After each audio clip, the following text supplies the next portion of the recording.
Previously, it was reported that 3.3 million Americans filed for unemployment in the first week that the federal government had urged everyone to stay home.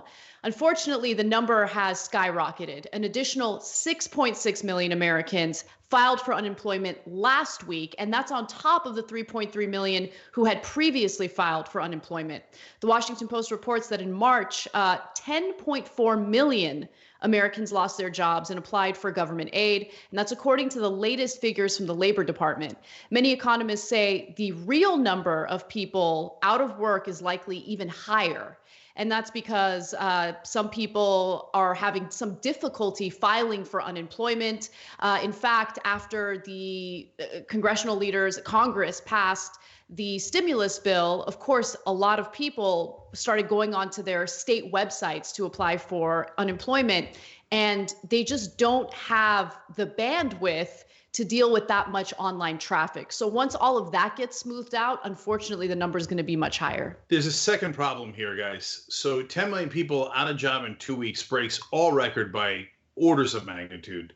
So we told you last week when there was 3.3 million unemployed in a week that had quadrupled the previous record back from 1982.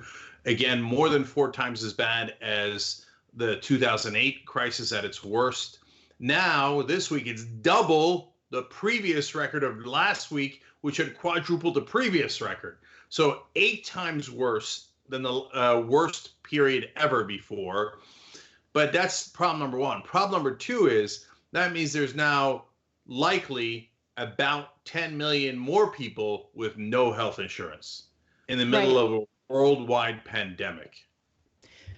Yeah, this is why it's a huge problem for healthcare to be tied to your employer, because during regular times when we're not undergoing a pandemic, your livelihood and your health is completely tied to your employer. And so it makes you, maybe less mobile when it comes to other job opportunities. You're less willing to take risks. And in cases like this, it really does create a disastrous situation. In the middle of a pandemic, when you need access to healthcare more than ever, it just doesn't make sense to have your health insurance tied to your employer. And Cenk, I wanted to give you a few more statistics about, how this very likely depression compares to what we experienced in the past. So this blew my mind. So we all know what the recession was like in 2008. Well, the past 2 weeks have seen more people file for unemployed claims than during the first 6 months of the Great Recession. And the federal government hasn't released official unemployment numbers. Gee, I wonder why.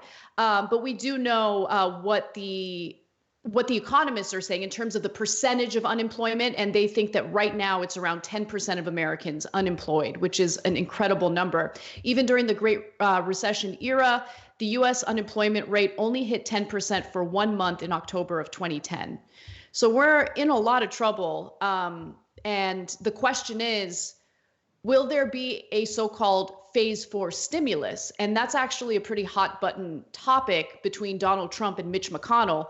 Apparently, Donald Trump and Nancy Pelosi have floated that idea, but Mitch McConnell is resistant to phase 4, which would include a jobs plan related to infrastructure. Yeah, so give you guys more sense of scale. In 2008 crash, the Great Recession, I remember being livid about 8 million jobs lost because of Bush's incompetence and the bank's criminal, not just negligence, but fraud, et cetera. We just lost 10 million jobs in 2 weeks. That's the entire state of Michigan. That's larger than New York City. So just to have a visual of Manhattan, you know how packed it is. And think about all of Manhattan, then add in Queens, Bronx, Brooklyn, Staten Island. It's more than that number of people, all unemployed immediately. Look, think about it, guys. The restaurants are all, a lot of them are closed and closing. Hairdressers, gone. You just name it. Go down the list. They're gone. By the time Anna and I, in the post game a couple of days ago, were talking about the restaurants were daydreaming about going into and sitting down and have a meal at once this thing is over. But once this thing is over, they might not be there. But the first thing they do when they run into trouble is they fire all their workers. Look, it's one thing for hard pressed businesses like us. We're trying everything in our power to keep everybody, and so far so good. And you guys have been super helpful on that, tyt.com/go. But if you're a restaurant, what are you going to do? Nobody's coming in. You can't, waiters, bartenders, gone. And so we're hoping that once this is over, it's going to they're going to rehire folks, but we don't know when it's going to be over. We don't know what kind of, if those businesses are still even going to be here. This is, and then you got the whole world closing down. Curfews in Thailand, Kenya, Cyprus, you name it. The whole world is closing down. Stock market went up today because of some oil deal. Are you guys insane? Like, I hope that we bottomed out and we're going to keep going up, right? But my sense is we crossed 1 million cases of coronavirus today, just a couple hours ago, worldwide. 51,000 deaths, 5,000 deaths in America, about 250,000 cases in America. We're now #1 in the world in number of cases. And this thing's rising exponentially. I read an article, coincidentally, that was from 13 days ago saying, oh my God, Spain has 288 deaths. 13 days later, they've crossed over 10,000 deaths and rising, right? So the economic devastation, let alone the financial and the health devastation, and the lives lost, is going to be on a scale we haven't seen before, and it already is. Yeah, some members of our audience made a really good point. We were talking about food in one of our post-game shows, as we do. And the topic of small businesses came up, and the possibility of some of our favorite small business restaurants shutting down permanently. And so if you are ordering takeout, I know a lot of people still are, just think about supporting your local small businesses. Every little bit helps. And that's certainly something that I'm going to keep in mind moving forward. But I think that the possibility of these businesses shutting down permanently is correlated with how seriously your state, this country, takes the pandemic, because there are still states that are not taking it seriously enough. They do not have guidelines or any type of mandate in telling people that they need to stay home.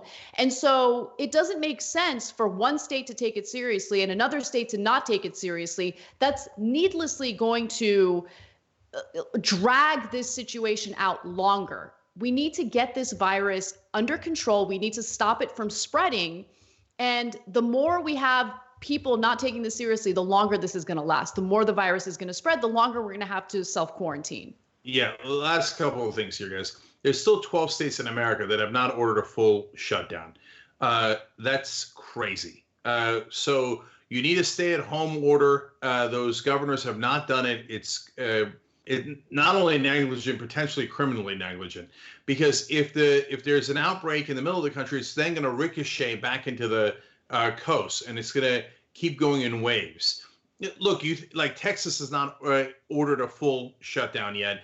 Governor Abbott, massive idiot right-winger that he is like, well, I'll leave it up to the local mayors and cities, et cetera. And a lot of them have done a stay-at-home order, but not all of them have.